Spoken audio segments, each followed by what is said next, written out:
여러분 안녕하십니까? 뉴스데스크 제주입니다.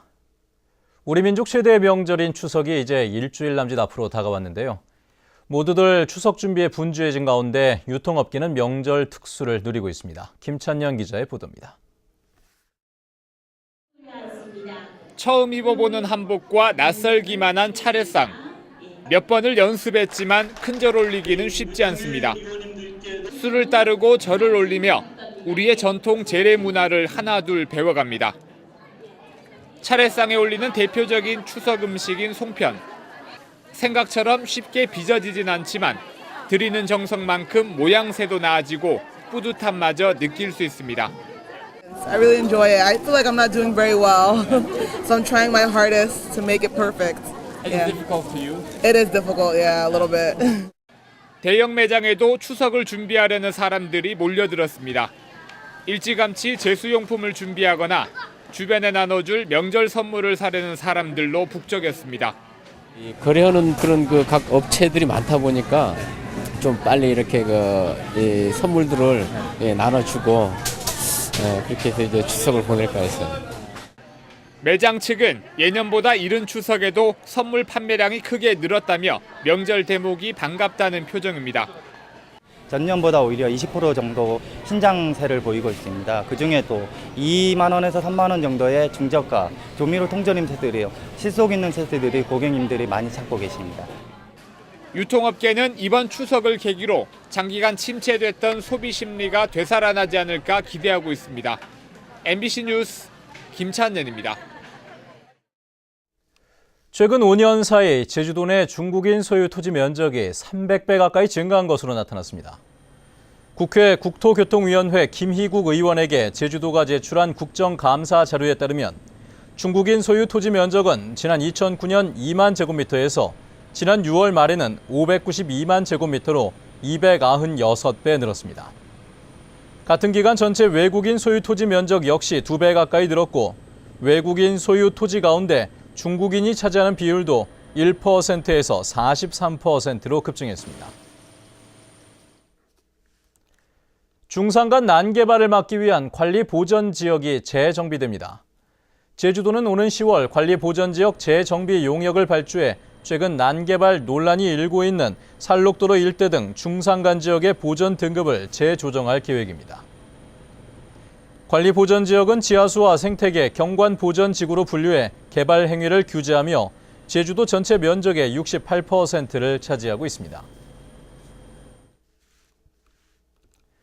노인들의 기본적인 생활을 보장하기 위한 기초연금제가 시행된 지 2달이 됐습니다. 하지만 기초생활수급자 노인들은 연금을 받을 경우 지원받는 생계비가 예전보다 줄어들어 항의가 잇따르고 있습니다. 홍수연 기자가 취재했습니다. 기초생활수급자인 김영원 할아버지는 요즘 신청한 기초연금을 다시 포기할까 고민하고 있습니다. 기초생활급여에 기초연금까지 받으면 생활이 좀 나아질까 했지만 기대가 어긋났기 때문입니다. 실제로 김 할아버지는 매달 주거와 생계급여 36만 원에 기초노령연금 8만 원을 더해 44만 원을 지급받아왔지만 기초연금제 시행 이후엔 36만 원으로 오히려 8만 원이 줄었습니다. 기초노령연금 8만 원 대신 기초연금 16만 원이 지급됐지만 이 기초연금 16만 원이 소득으로 인정되면서 기초생활지급비가 차감돼 주거와 생계급여가 20만 원으로 줄어든 겁니다. 주면서 급여를 왜 깎냐고 말이야. 급여에서 깎여물기, 생계급여에서 깎아물기. 두 가지에서 깎은 것만 29만 원 깎아물지 않습니까? 김 할아버지처럼 기초연금제 시행으로 수급비가 차감된 기초생활수급자는 5,700여 명. 전체 기초연금 대상자의 10%나 됩니다.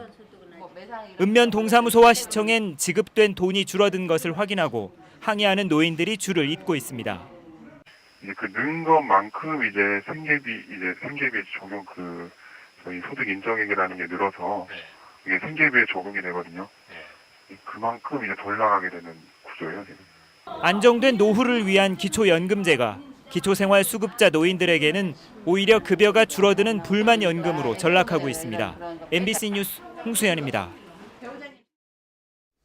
제주 4.3 사건 희생자와 유족들에 대한 생활비 지원이 확대될 것으로 보입니다.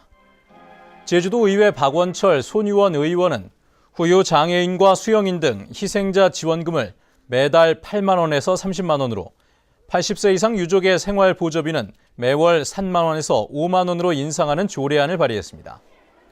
조례안은 다음 달 12일부터 열리는 도의회 정례회에서 다뤄지며 제주도는 추경 예산으로 관련 예산을 확보해둔 상태여서 빠르면 10월부터 시행될 것으로 보입니다. 제주국제대학교 초대 총장에 고충석 전 제주대학교 총장이 임명됐습니다. 제주국제대학교는 고충석 총장을 내일 날짜로 임명하고 다음 달 3일 취임식을 갖겠다고 밝혔습니다. 한편 총장 선출 과정에서 문제가 있다며 반발해온 일부 교수와 학생들은 총장 추천위원회 측이 사과함에 따라 고 총장의 임명을 받아들이기로 했습니다. 오늘 새벽 3시 50분쯤 제주시 노영동 도평 입구 교차로 부근 도로에서 27살 박모 씨가 몰던 승용차가 길가에 주차된 관광버스를 들이받아 승용차에 함께 타고 있던 27살 강모 씨가 숨지고 운전자 박 씨 등 2명이 다쳤습니다.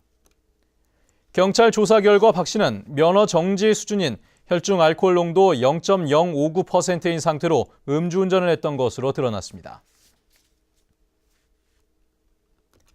추석을 앞두고 벌초객들이 다치는 사고가 잇따랐습니다.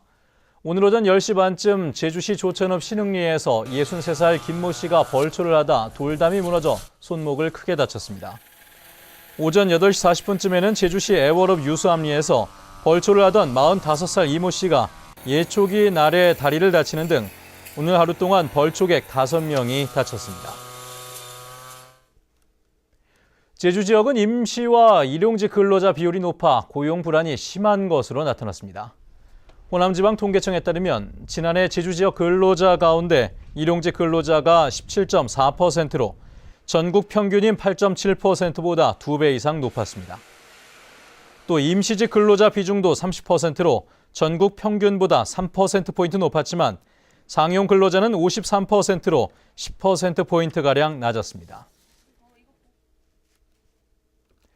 한국은행 제주본부는 추석 명절을 앞두고 신용도가 낮은 도내 중소기업에 대해 특별자금 209억 원을 빌려주기로 했습니다. 융자 한도는 업체당 5억 원까지, 금리는 연 1%로 임금 지급과 원자재 대금 결제 용도로 지원됩니다. 뉴스데스크 제주를 마칩니다. 시청해주신 여러분 고맙습니다.